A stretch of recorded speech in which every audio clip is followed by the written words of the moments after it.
October the 13th. Individual discouragement and personal enlargement.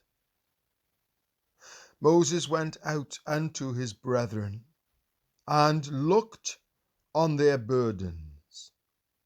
Exodus chapter 2 verse 11. Moses saw the oppression of his people and felt certain that he was the one to deliver them.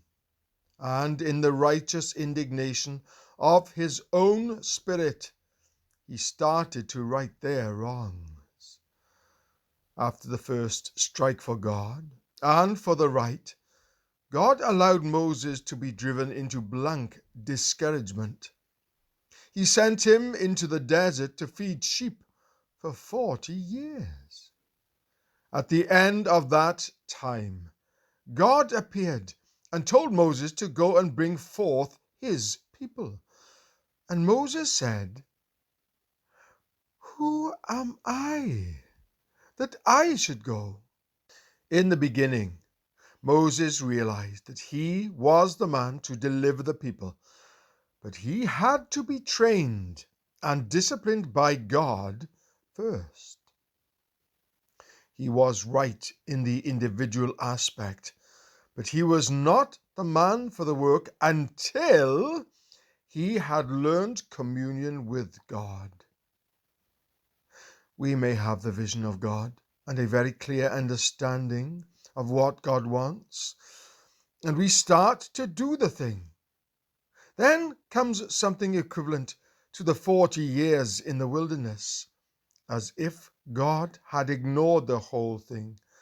And when we are thoroughly discouraged, God comes back and receives the call, and we get the quaver in and say, "Oh, who am I?" We have to learn the first great stride of God. I am that I am hath sent thee. We have to learn that our individual effort for God is an impertinence.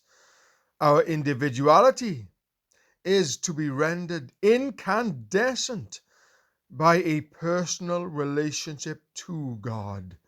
See Matthew chapter 3 verse 11. We fix on the individual aspect of things. We have the vision. This is what God wants me to do.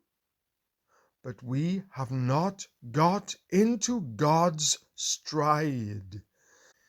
If you are going through a time of discouragement, there is a big personal enlargement ahead.